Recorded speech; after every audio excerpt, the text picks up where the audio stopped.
Drive time, we gotta get back at it again. So earlier today, I saw, or heard rather, a video of a young lady asking the question, does my attitude mean I'm not worthy of love? Yes. Story was, she drove or flew out of state to somewhere else to meet up with somebody who she had met online somewhere. They get a room, they hanging out, whatever, and she just got a horrible attitude. And I guess it turned out to be too much for him. Maybe he was toxically masculine, like in one of my previous videos that I talked about, because he just didn't have the patience to deal with her attitude. So he just got up and left her there. And so now she talking about how she done came across state and she don't know what she gonna do and she ain't got no money and now she's stranded. Now, I'm not even gonna go into all the problems with that part of the story, because a whole nother video. What I will say is, to anybody who has this question, does my attitude mean I don't deserve love? Well, it depends. It depends on your definition of what love is. If love to you means that you have a successful career, you have some sort of a high-level education, you have a really cute dog that fits in a cute purse, you have your own place, you pay your own bills, you set your own rules because you have your own space that nobody else gets to invade in, and you don't have to worry about the needs and wants of anybody else, and you just get to live your life with your money and your education and your pets, then you absolutely are deserving of love, because nobody else has to put up with you other than your dog or cat or cats or dogs. And I already know me saying put up with you is triggering to people, but that's what it is. Because nobody wants to deal with the attitude of another person. Nobody does. You don't like dealing with your best friend's funky attitude all the time. And you definitely don't want to deal with it from somebody you just met. I deal with attitudes of people who I've known my whole life. They earn that. They have put in a lot of equity to get that grace. But if I just met you, why would I want to deal with that? Why would I have to deal with that when there's so many people on the planet that's willing to interact without that? So, if your definition of love is all on your own, all the women, independent, all of that, sure, you're deserving of it, absolutely. But if your definition of love means that you have a cohabitive relationship with another person in the house that emotionally balances you out and emotionally provides in you and allows you the space to express and decompress and vent to and comfort you and all this stuff, and it don't even have to be a man. I mean, people know where I stand on that because I'm a Christian, but whatever. If it's not a man or whatever, because that's the other thing that people like to do. Well, what if we don't want a man? Even if you don't. Even if you want another woman. Even if you want two other women. If you want that with another person to interact with you in a loving, affectionate way where y'all make each other laugh, you make each other cry, you interact with each other, you coexist, and all of those things, you share life, and you have an attitude, no. You don't deserve it, because they don't deserve to deal with you. That's the difference. So it makes me laugh when a person can set up a camera, look into it and say, am I not deserving of love because of my attitude? No, not from Johnny Somali you met on the internet. From your parents? Sure. That's it. And I say that to say, when I say your parents, I mean in the rearing years where they're trying to teach you not to be that way. I have a daughter. My daughter don't get to just have an attitude for nothing. We had a conversation just a few days ago where she was frustrated about something, and I went to ask her a question, and she snapped back, and her voice was kind of off. And I simply said, why do you have an attitude with me? I didn't do anything to you. I'm just trying to help you. And she goes, I think she said, I'm sorry or whatever. But she even snapped back at that. And I said, ma'am, I didn't do anything. I am trying to help you. And you are taking your frustrations out on me for something that I didn't do or cause. At the same time that I am trying to help you through it. That's not fair. Then she calmed down. She said, I'm sorry again. And I kissed her on her forehead and I said, sweetheart, you don't have to be sorry, because I understand that you don't know.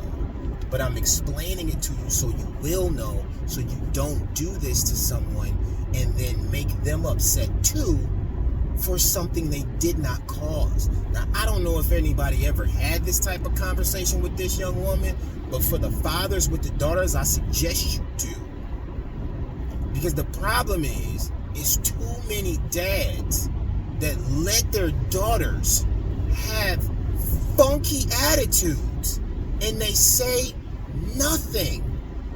Or worse, it's daughters that don't have a dad around and they look at moms that have funky attitudes and they think that that's an okay way to be, and it's just not.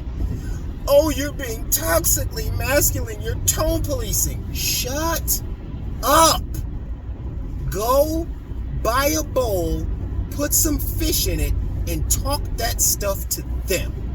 I am only talking to people who want to be in a functional, loving relationship.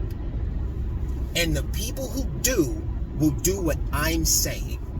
Because the people who don't won't have what I'm talking about. You just won't.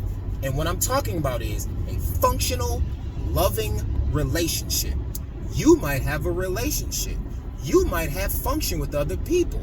You might have love with other people. But you're not getting all three without mutual respect for each other.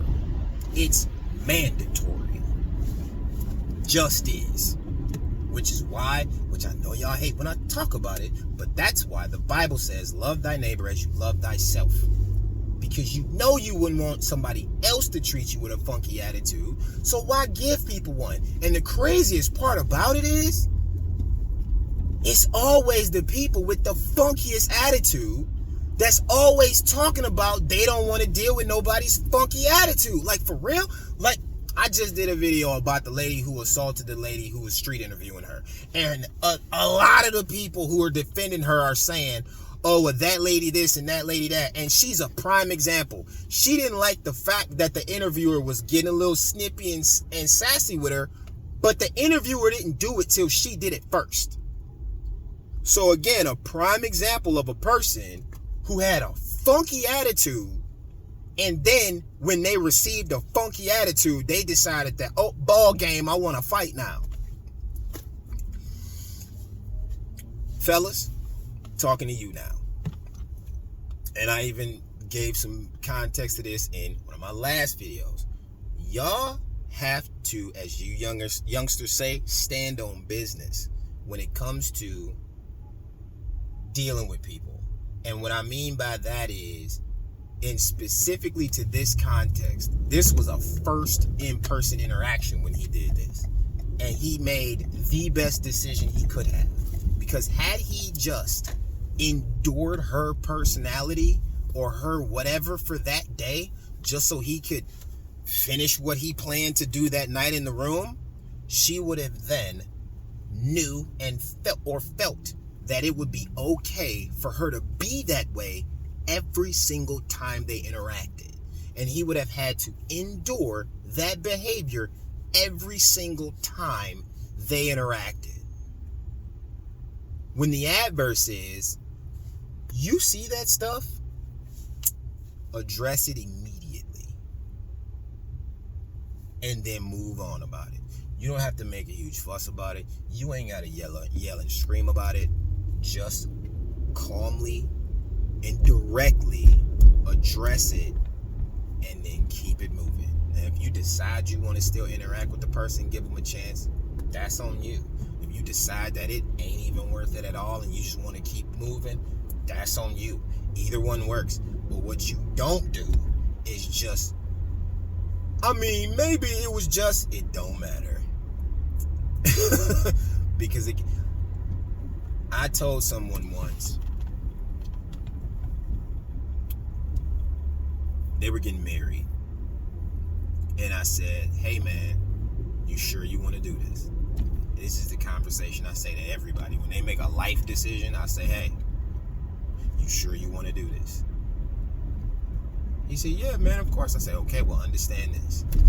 However she is now, once you get married, that's who you're accepting for life. Because after the ring, there is no, I wish you wouldn't, blah, blah, blah. Because she's going to say, well, if you didn't like it, why marry me? If you were unhappy, why marry me? Most people who are over the age of 30 have known somebody that had this conversation before if they didn't have it themselves. Matter of fact, I'm going to say younger than that, because people say it in dating. If you so upset, if you don't like when I whatever, then why you be with me? Why be with me? Why have a baby with me? Why you dating me? Why, like, this is...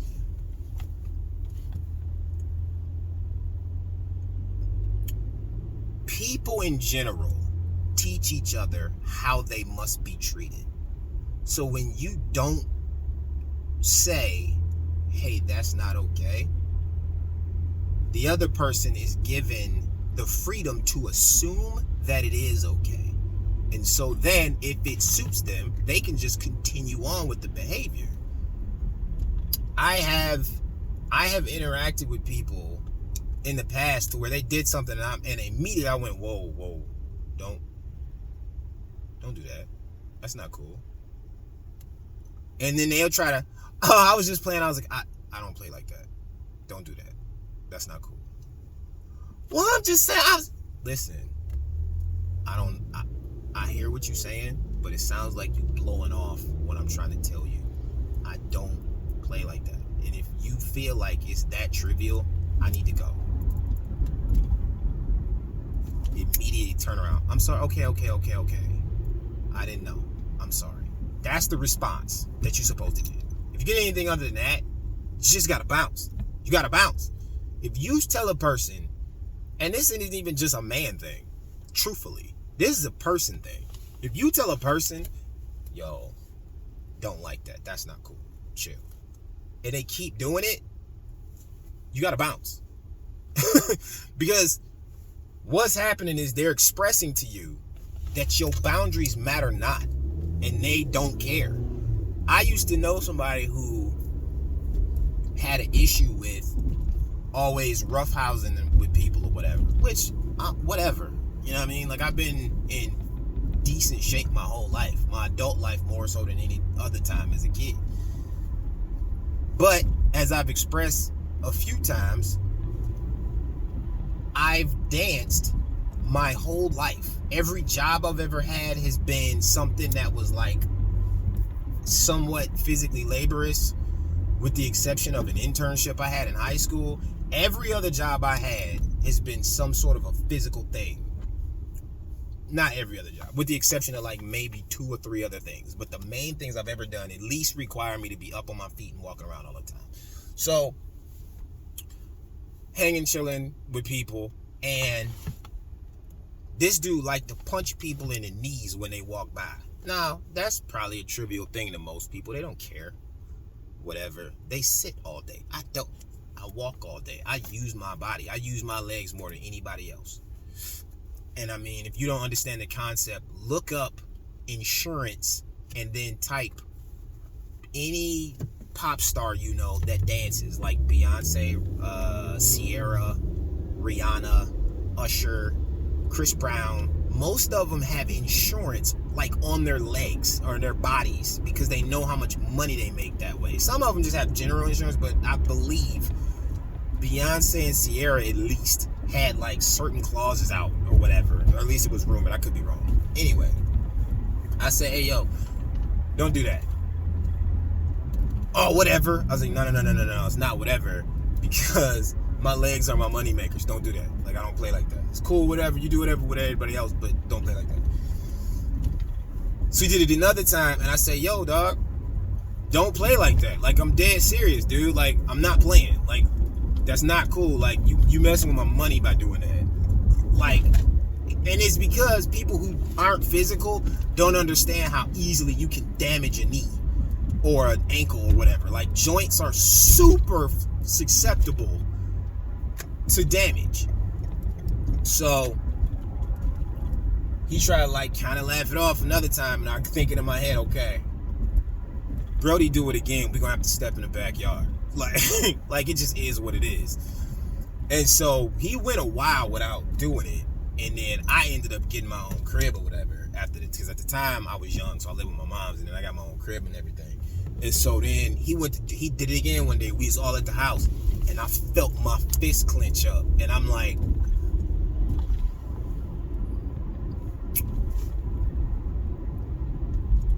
and he saw it. Like, he clocked the fact that my fist clenched up, and I kind of like stepped back, and I'm thinking like, should I knock him out this chair? Should I old school gentlemanly style, like, we need to go out back? And I was like, you know what, I'm out. And he goes, what? I was like, yeah, dog, I'm out. So I grabbed my stuff, my girl was with me, dipped out, went back to my own crib. I had my own crib at the time. I had just moved in like a week prior. Dipped out. Never went back again. Saw him in public, heard from him. Oh, man, you got to invite me over to your crib. Yeah, all right, man, I'll get to it. Never happened. Never knew where I lived. I didn't even let people who knew him knew where I lived, because I was done. I don't play like that. Like, if I'm around you and I get to the point where I feel like I got a swing on you, it's not worth it. I'm done. I'm good. And so, back to the topic at hand, like, listen, if you around somebody and they insufferable like this, why? It's too many people. So, ladies, your attitude definitely can disqualify you from long-lasting, loving relationships. It does. Because people don't want to put it. I'll close it at this. Everybody has preferences. And what I implore all women to really take the time to do is understand that the preferences that you have by type are much different than the preferences that men have. Your preferences generally lie along money, physical appearance, potential, or like status. Because your thing usually is security and provision. It's just a biological reflex. Men's general preferences are the peace you can provide around you, the femininity you provide, the optics that we have when we're out with you, which is not always a physical thing, and the ease it is to be around you and to have you around others. So, and I say that because I hear so many people talk about, I got my own money. Most dudes don't care, because that's not what they looking for. They looking for somebody who brings what he doesn't have, which is sometimes quiet, comfort. Like, people generally seek out balance, and men don't look for masculine traits in women. Like, who cares? That's not it.